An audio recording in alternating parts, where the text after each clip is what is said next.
Napoleon in Europe is a board war game produced by Eagle Games in 2001. It combines elements of economy, politics, and military into victory. The map for the game was illustrated by the artist Paul Niemeyer. There are 7 major nations to play as in NIE: France, Great Britain, Russia, Austria, Prussia, Spain, and the Ottoman Empire. When games are played, most of the time each country is given the amount of troops it had historically. So France and Russia vastly outnumber the forces of second-stringer powers like the Ottomans. Gameplay is similar to Risk, at least at the very bare bones. Each player has their own designated turn where they move, and then fight any combats that result from it. But there, the similarities end. Rather than randomly roll huge fistfuls of dice as Risk players do, fighting troops are transferred over to another, smaller board that simulates a battlefield, allowing for the game to be played on both a tactical and strategic level.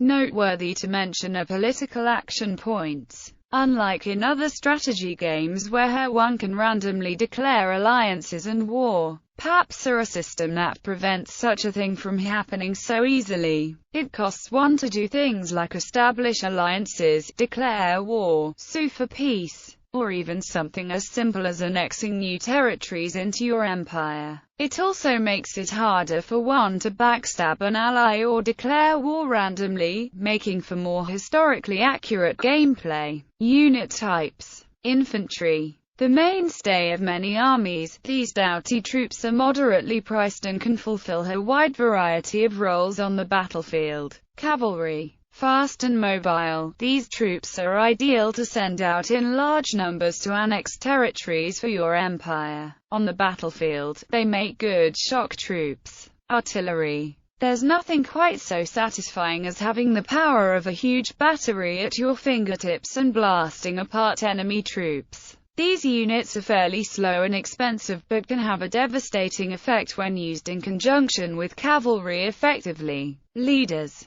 Able to rally retreating troops or heroically lead charges, leaders have a very defined, but useful, role in the game. Naval Squadrons. These are used to transport troops and control the seas. This is Britain's area of expertise. Elite Infantry. Bigger, better infantry, but also more expensive. Militia. Cannon fodder. These troops are dirt cheap. However, you get what you pay for. Light Infantry. Infantry with increased firepower, but vulnerable to charge combat. Heavy Cavalry. Bigger, better cavalry, but also more expensive. Irregular Cavalry. Cavalry that can't charge quite as well. Good for easy pursuit roles. Horse Artillery. Mobile cannons. Although these units can't fire quite as well as regular artillery, they're useful for getting the battle going quickly when used with cavalry on the first battle turn. Admirals. Ships with a bonus.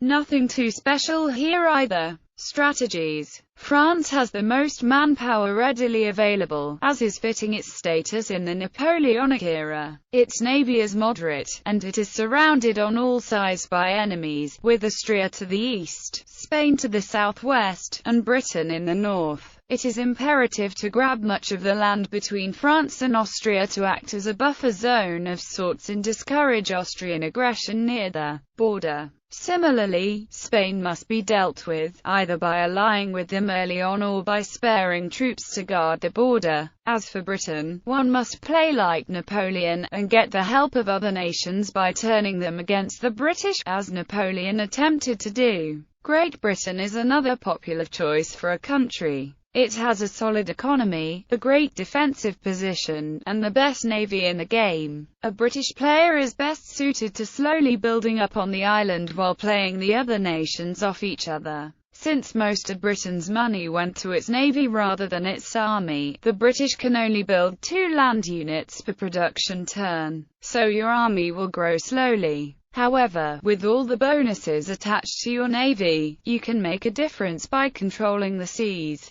Also, Britain is the only country that can give money to other nations. Use this ability to finance a war you yourself don't want to fight in. Russia, clear on the other side of the map, takes time to get going, but once it does, it's very hard to stop. Invaders will tend to stay out of Russia, especially early on thanks to Russia's attrition rule, which can cause invading armies to take casualties by remaining in Russia for too long. Use this to fortify yourself accordingly, and when the time is right, spill out of Russia and with the aid of either Prussia, Austria, or the Ottomans, move westward and grab any land you can. Don't draw yourself too far out, though, and always have troops guarding Moscow and St. Petersburg. Your navy will be minor at best, so it is best to use this force to guard the port at St. Petersburg from invading armies. Austria is the fourth major power, and is often taken quickly. Despite its position between Prussia, France, the Ottomans, and Russia, Austria has advantages in its manpower and the great amount of land up for grabs between it and France.